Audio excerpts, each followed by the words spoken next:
ஓம் கஜத் வஜாய வித்மஹே சுகஹஸ்தாய தீமஹி தன்னோ புதன் பிரஜோதயாத்.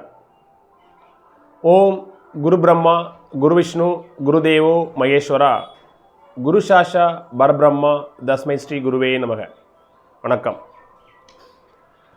எஸ்கே ஜோதிடத்தின் வாயிலாக உங்களை சந்திப்பதில் பெருமகிழ்ச்சி அடைகின்றேன். இன்றைக்கு பார்க்கிற ஜோதிட தலைப்பு வருகின்ற 2024ஆம் ஆண்டு ஒவ்வொரு ராசி அன்பர்களுக்கும் எவ்வாறு அமையப் போகிறது என்பதை பற்றி பார்க்க இருக்கின்றோம். மேஷம் முதல் மீன வரை ஒவ்வொரு ராசிகளுக்கும் கிரகங்களினுடைய கோச்சார நிலை எவ்வாறு இருக்குது என்பதை பற்றி ஒரு விரிவான பார்வை. அதற்கு முன்னாடி என்னுடைய சேனலை நீங்கள் சப்ஸ்கிரைப் பண்ணுங்கள், ஷேர் பண்ணுங்கள், லைக் கொடுங்க, பெல் பட்டனை ப்ரெஸ் பண்ணுங்கள். நீங்கள் சப்ஸ்கிரைப் பண்ணும் பொழுது என்னுடைய வீடியோவானது உங்களை வந்தடையும். ஜோதிடம் சார்ந்த கருத்துக்கள் உங்களுக்கும் கிடைக்கப்பெறும். நன்றி, வணக்கம். எஸ்கே ஜோதிட அன்பர்களுக்கும் உலக தமிழர்களுக்கும் எனது மனமார்ந்த ஆங்கில புத்தாண்டு நல்வாழ்த்துக்களை தெரிவித்துக் கொள்கிறேன். இந்த 2024ஆம் ஆண்டு பலன் எப்படி இருக்கு அப்படின்னு பார்க்கறதுக்கு முன்னாடி இந்த கோச்சார காலங்களில் எந்தெந்த கிரகங்கள் நமக்கு நன்மை அளிக்கின்ற நிலையில் இருக்குது என்பதை பற்றி முதல்ல பார்த்துருவோம். ஸோ நமக்கு தெரியும் 9 கோள்கள் இருக்குது.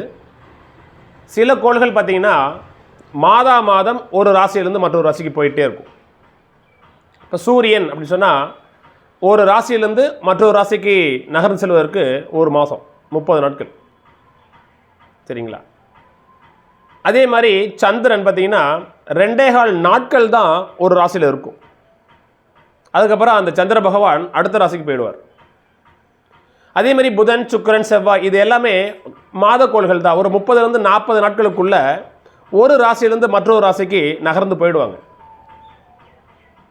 ஆனால் ஒரு ராசியில் நீண்ட நாட்கள் இருந்து பலனை அளிக்கின்ற ஒரு நிலையில் இருக்கின்ற கிரகங்கள் பார்த்திங்கன்னா ஒன்று குரு, சனி பகவான், ராகு, கேதுக்கள். இதுதான் ஒரு பெயர்ச்சி ஆனதுச்சுன்னா ஒரு ராசியிலேருந்து மற்றொரு ராசிக்கு பெயர்ச்சி ஆகிடுச்சுன்னு சொன்னால் கிட்டத்தட்ட ஒரு வருட காலம், குருலாம் ஒரு வருட காலம் ஒரு ராசியில் இருப்பார்.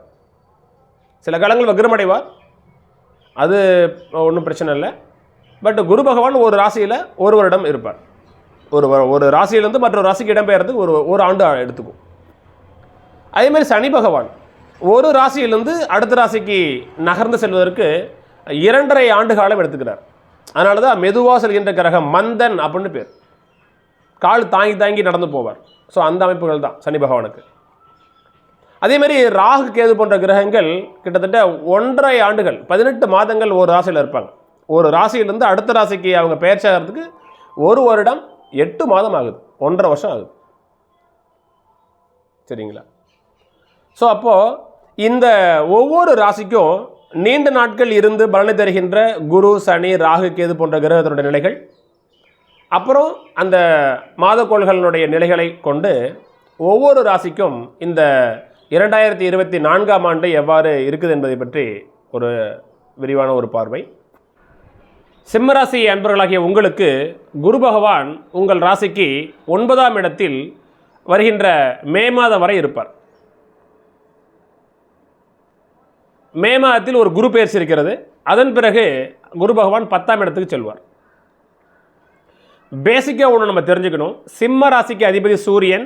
சூரியனை தன்னுடைய நண்பராக கருதுபவர் குரு பகவான். குரு பகவான் சூரியனை நண்பராக கருதுவார். சூரிய பகவானும் குரு பகவானை நண்பராக கருதுவார். அப்போது சூரியன் குரு இந்த காம்பினேஷன் எப்பொழுதுமே நன்மை, சிவராஜ் யோகம் அப்படின்னு சொல்லுவோம் நம்ம. குரு சூரியன் இணைவுனாலும் சரி, குருவை சூரியன் பார்த்தாலும் சரி, குரு சூரியனை பார்த்தாலும் இந்த அமைப்புக்கு பேர் சிவராஜ யோகம் அப்படின்னு சொல்லுவாங்க. அப்போது குரு சூரியன் என்ற நண்பர்கள்.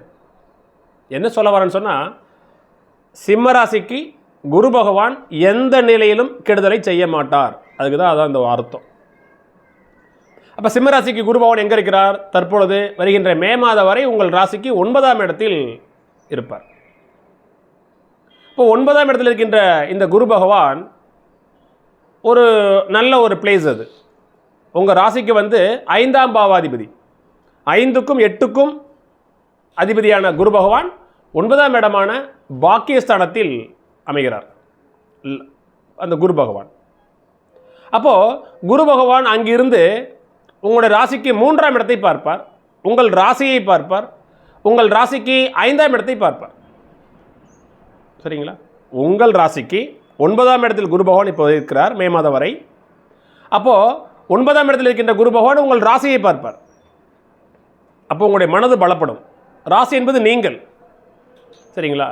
உங்களுடைய மனது பலப்படும், உங்களுடைய மனம் உறுதியடையும், தெளிந்த சிந்தனை, ஆரோக்கியமான உடல் அமைப்பு, நோய் நொடிகள் இல்லாமல் நிம்மதியான ஒரு வாழ்க்கை, எதையும் யோசித்து செய்கின்ற மனப்பக்குவம் எல்லாம் இருக்கும்.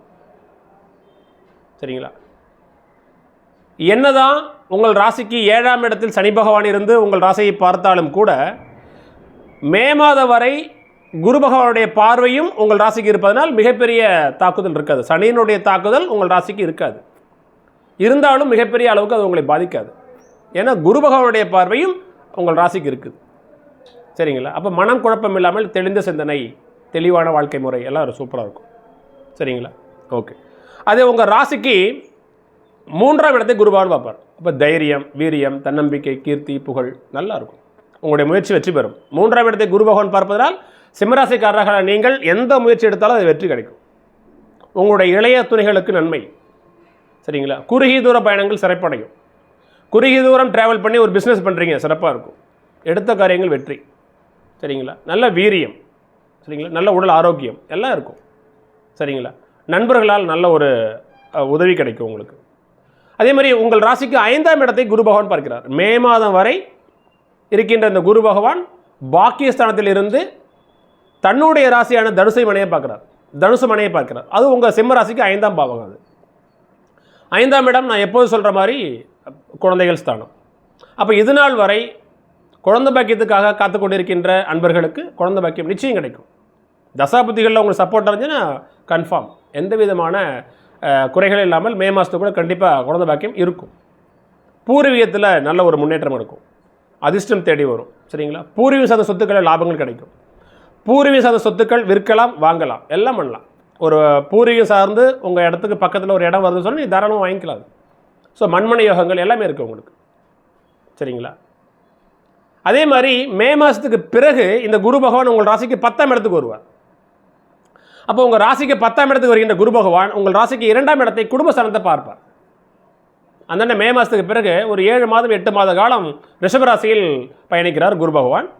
உங்கள் ராசிக்கு அது 10வது இடம். 10வது வீட்டில் இருக்கிற குரு பகவான் உங்கள் ராசிக்கு 2ஆம் இடமான தனஸ்தானத்தை குடும்பஸ்தானத்தை பார்க்கிறார்.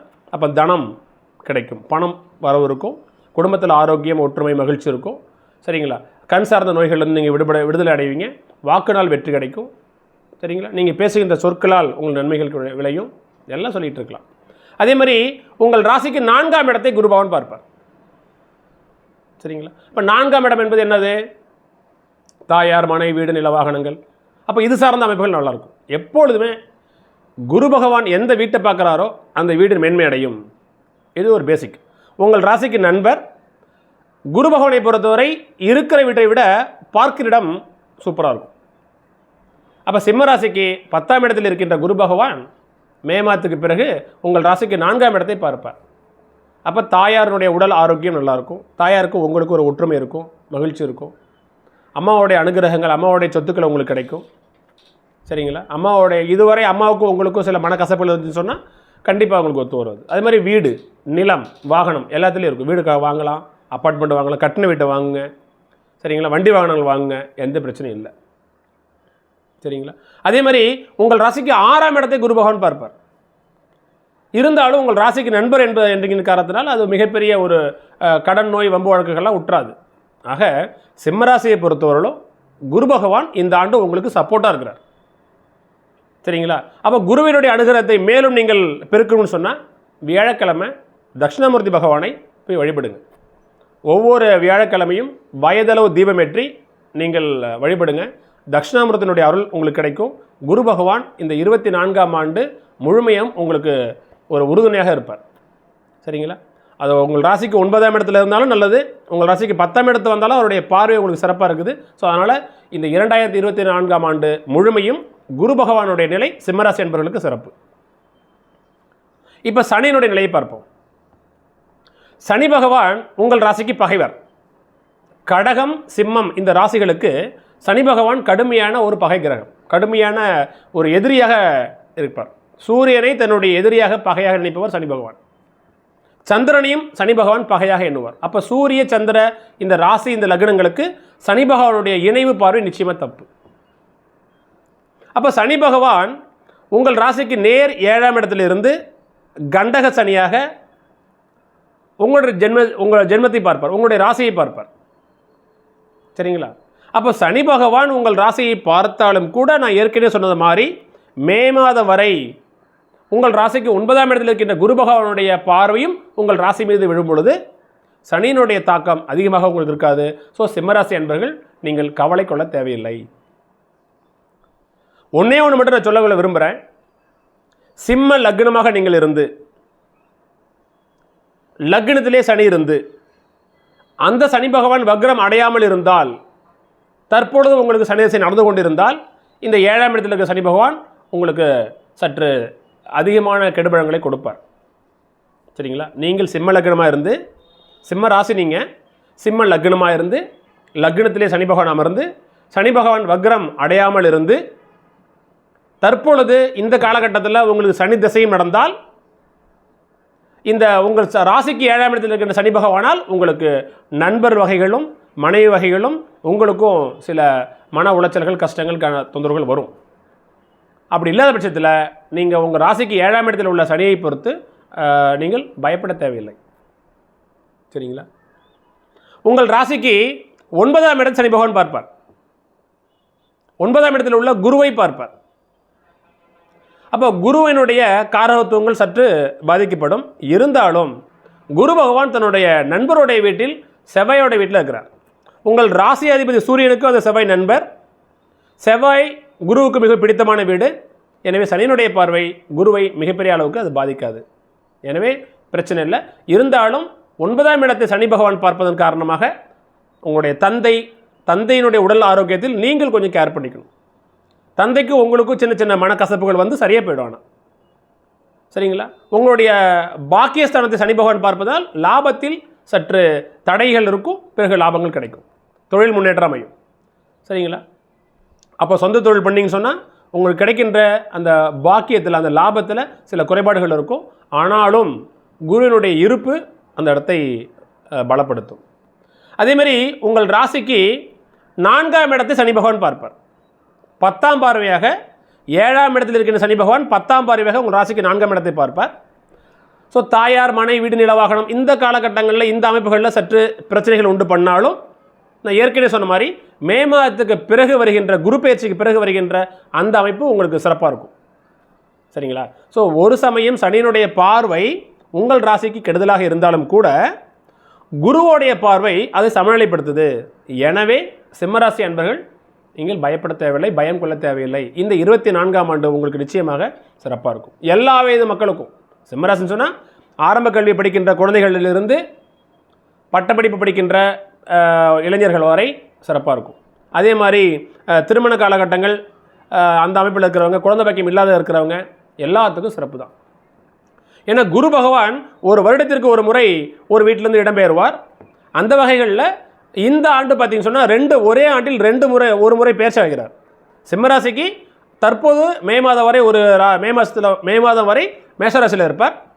மே மாதத்துக்கு அப்புறம் ரிஷபராசிக்கு வருகிறார். அப்போ ராசிக்கு 9 மற்றும் 10ஆம் இடங்களில் வருகின்ற இந்த குரு பகவான் பார்வை பல்வேறு இடங்களில் படும் பொழுது சனி பகவானுடைய தாக்கம் இருந்தாலும் அது உங்களை பாதிக்காது என்பதுதான் என்னுடைய கருத்து.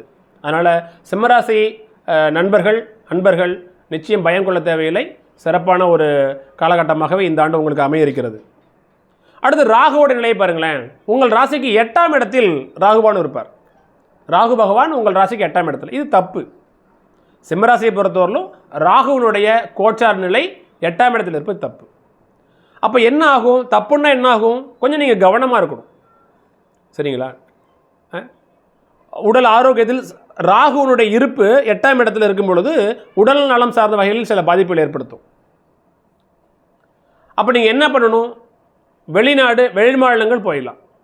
திடீர் அதிர்ஷ்டமே ஏற்படும், திடீர் பணவரவும் ஏற்படும். சரிங்களா? எல்லாமே இருக்கும். அதே சமயத்தில் சில விபத்து கண்டங்கள் கொஞ்சம் வரவும் வாய்ப்பு இருக்கிறது. சற்று கவனமாக இருக்கணும். இருந்தாலும் உங்களுடைய ஜனனகால தசை, நான் அடிக்கடி ஒவ்வொரு முறையும் சொல்லுவது என்னென்னா, நீங்கள் பிறக்கின்ற ஜாதகம் தான் ரியல் ஜாதகம். சரிங்களா? நீங்கள் பிறக்கின்ற காலகட்டத்தில் உங்களுடைய பிறந்த தேதி நேரத்தை அடிப்படையாக கொண்டு கணிக்கப்படுகின்ற ஜாதகமே 70% பலன்களை தரும். அப்போ உங்கள் லக்னம் லக்னாதிபதி நன்றாக இருந்து உங்களுக்கு நடந்து கொண்டிருக்கின்ற தசாபுத்திகளும் உங்களுக்கு சப்போர்ட்டாக இருந்ததுன்னு சொன்னால், இந்த ராசிக்கு 8ஆம் இடத்தில் இருக்கின்ற ராகு பகவானால் மிகப்பெரிய ஆபத்துகள் உங்களுக்கு இல்லை, பயப்பட தேவையில்லை. அதே மாதிரி உங்கள் ராசிக்கு 2ஆம் இடத்தில் இருக்கின்ற கேது பகவான் உங்களுடைய பேச்சின் காரணமாக சில தொந்தரவுகளை கொடுத்தாலும் குருவினுடைய பார்வை உங்களுக்கு சப்போர்ட் பண்ணுது. அதனால் டோட்டலாக பார்த்தீங்கன்னு சொன்னால் 2024ஆம் ஆண்டு உங்களுக்கு அற்புதமே. சனியினுடைய பார்வை சற்று கெடுபழங்களை தருகின்ற நிலையில் இருந்தாலும் கூட குருவினுடைய பார்வை அதை சமநிலைப்படுத்துகின்ற வகையில் இருப்பதன் காரணமாக இந்த 2024ஆம் ஆண்டு முழுமையும் உங்களுக்கு அற்புதமாகவே இருக்கும் என்பதுதான் என்னுடைய கணிப்பு. ஸோ அடுத்த ஒரு வீடியோ பதிவில் உங்களை சந்திக்கின்றேன். நன்றி, வணக்கம்.